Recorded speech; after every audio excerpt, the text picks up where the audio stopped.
Hello friends I made this for. My name is Lauren and today is the full moon in Virgo. So since I am a Virgo moon and I'm feeling quite beautiful today, just like feeling really good, feeling myself, think I'm really cute today, I decided to hop on here and make another indie tarot deck review because I have so many to review and I really like talking tarot. I am currently working on a coloring book and my own tarot deck, so I like talking about other people's tarot deck. So, if this is your first time here, hi, hello, it's so nice to meet you, see you, and have you here. And if you are a returning subscriber, oh my god, thank you.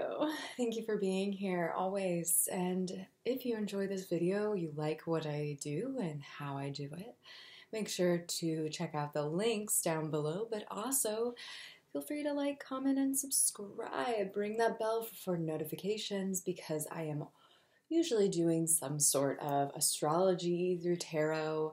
I have a whole playlist of all sorts of things, but anyway, let's get into why you're actually here. You clicked on this video because you are curious about this deck. So let's talk about this deck.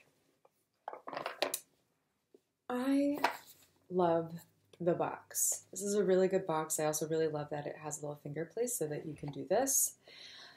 The box is sturdy. It's rather big. The deck is actually rather big itself.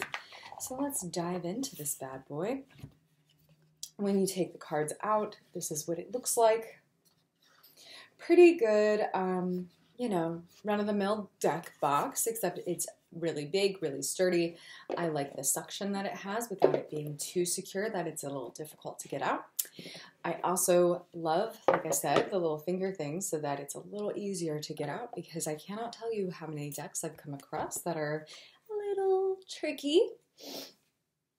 And then we have a sweet little guidebook that is inside the tarot deck. So as I've probably stated before, if you've been here before, I actually prefer when the guidebook fits into the box because most of the time I'm not going to keep two things in my bag. Of course, this is a deck I might not take with me, and I haven't really taken with me. I haven't really been anywhere, to be fair. But it's a little big, so I don't think I would really use it as a travel deck per se. But I do prefer, if there is a guidebook, that it just fits directly in the box. And of course we can see it fits directly in the box. So that's already some brownie points as far as I'm concerned. But as I have said in the past, I'm not a huge fan of these. I don't think you need a guidebook. And in fact, I feel like these get in the way of us as readers intuitively connecting to a deck. It's just kind of my perception of it. There's a lot of beautiful books that you can read that will give you insight into tarot. These are usually a little, I'll just say flat.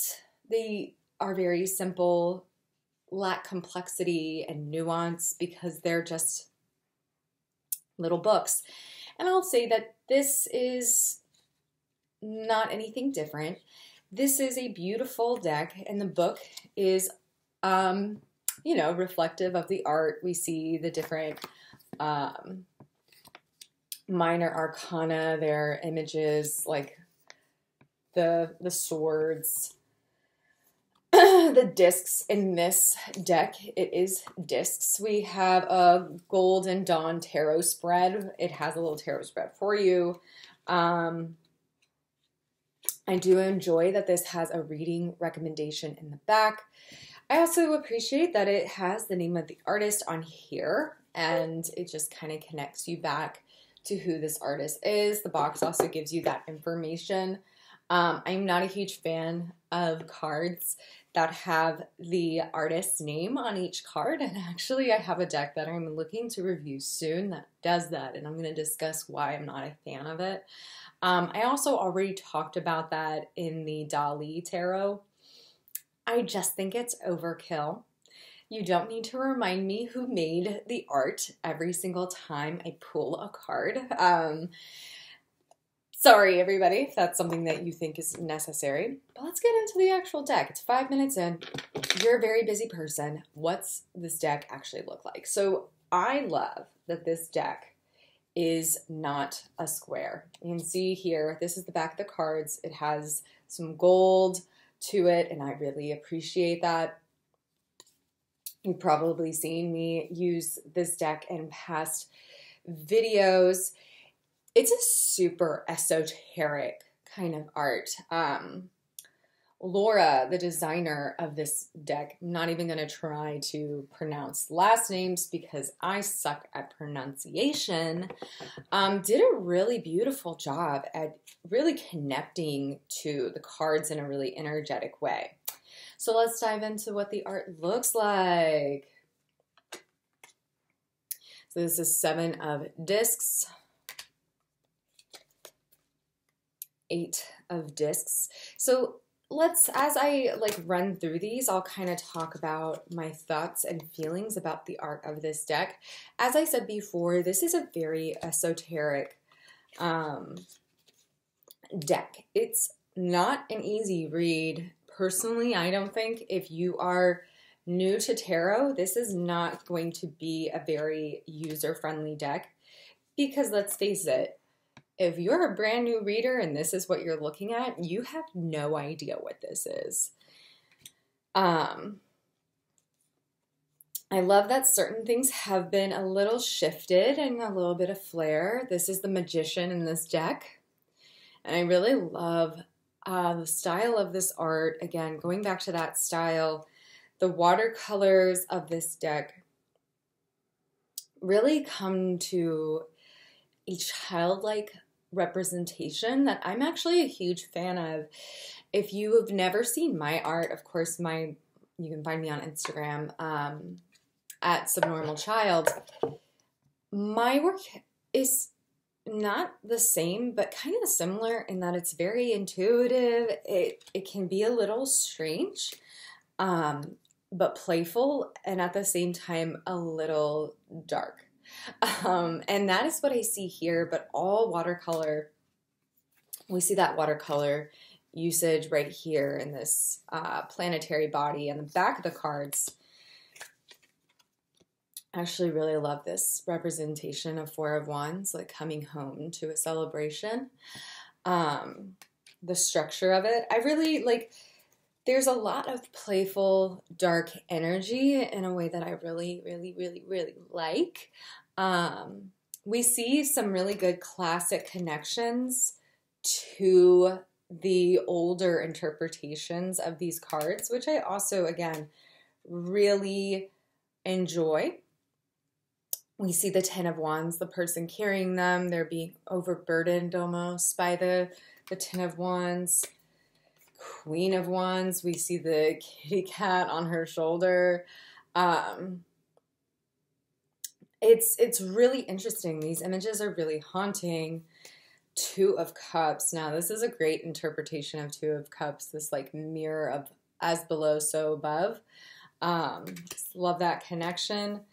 The sun, beautiful, just radiating rainbows. There's a lot of rainbows in this work, and I really love that. This is like a really dark children's book. Like, the feeling I get from these cards is reminiscent of old stories being told to children, like folklore, to keep them from doing bad things or making choices that might put them in harm, if you know what I mean. If you've ever read the book Women Who Run with Wolves, this feels like the folklore being told to us. Wheel of Fortune, love this as well. So I will say this, as someone who's worked with this deck, I personally really love it. But now that as I'm saying that, there is like a few caveats. Instead of the Hanged Man, it's the Hanged Woman. There's a lot of more like femme representation, which is not necessarily a good or a bad thing. I think at this point in my relationship with tarot, this is judgment, by the way. I got to use this when I'm talking about Pluto next time because this is a really good interpretation. In the past, I've talked about ungendering the tarot, and that's something I still believe highly in. It can just be the hanged one. It doesn't have to be the hanged man or woman or them. It can just be one.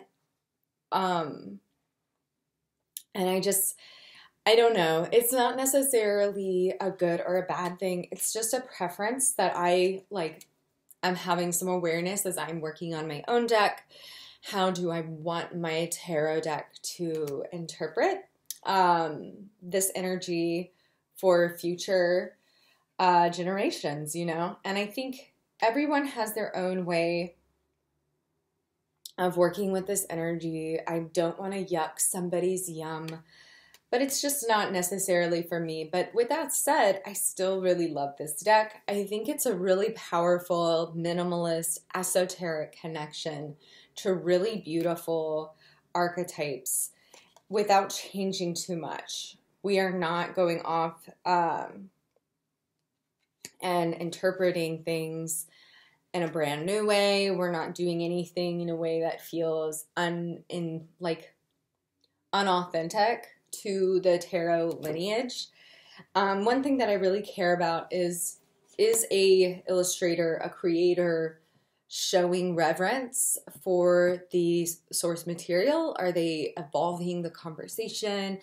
Are they interpreting in a way that helps us continue our evolution as people working with this tool? And I would say this one does. This one does. Do I agree with everything that it encapsulates? No, but I do think that's okay. We don't have to agree with everything that is present. I do love the Four of Cups in this one, where it's more of a like tuning into the forces. But again, if you're looking for an ungendered tarot, this just isn't going to be for you. I still think this is a deck I would highly recommend to most collectors. If you are looking for something that's going to really give you a interesting look, a playful experience while still being serious and really connected to the old magic, this is going to do it for you. This is going to be a great deck to work with if you're looking to kind of deepen your work in a dreamlike way. I feel like this is a great deck to meditate with, to take out and like do tarot journeys with personally. Oh, the Lovers in this deck is really good too. It's just, the watercolors in this deck are just really, really fascinating. The artist here has created something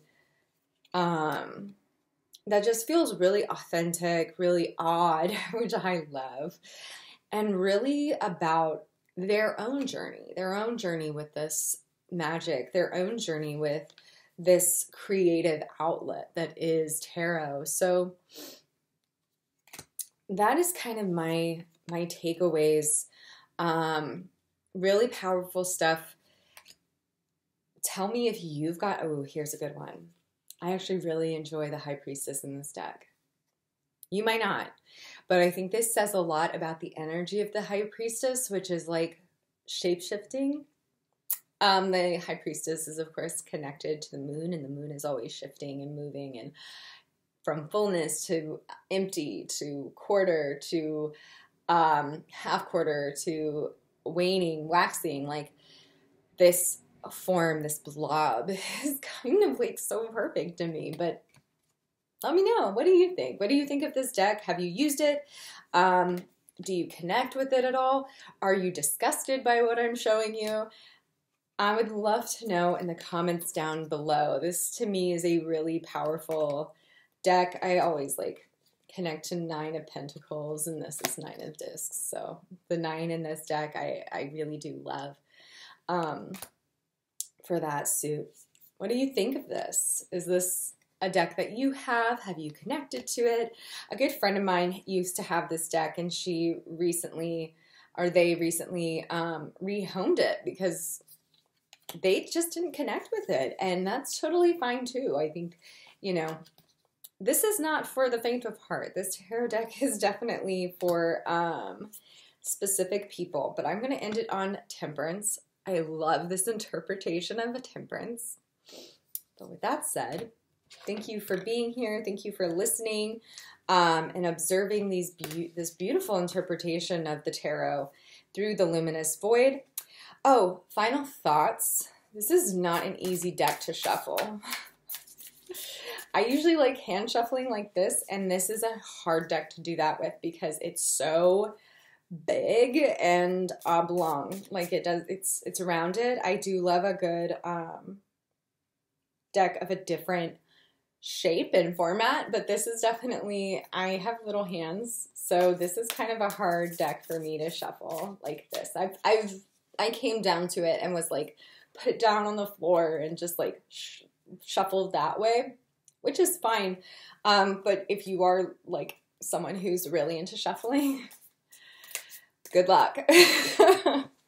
Like the fast shuffles. There's also, you can do it this way, but it's just not, I have very small hands. So that's my last little insight to give you. Once again, let me know what you think. And of course, if you want to support my work, or if you're interested in working with art as an intuitive practice, this is like a really good example of what intuitive art looks like to me. When we're like channeling, these feel like pure channeled drawings. So if you're interested in learning more about intuitive art as ritual, I actually do have a Patreon. That link is going to be in the show notes down below. We have monthly art as ritual creative circles. And our circle this month is going to be happening on the 30th, the day before the new moon in Aries. So it's going to be a really potent time. And we're actually going to be talking about art in relationship to rest, because we can use art as a tool for rest when we use it in ritual. But if you're curious, again, links will be down below along with my shop to get the Hail Saturn shirt, the Happy Pluto Return shirt, and a few other things, along with my Instagram, podcast, and all sorts of other fun stuff. But anyway, with all that said, check out the videos that are popping up around my head. Make sure to share this with someone that might enjoy it. And until next time, I love you. Bye.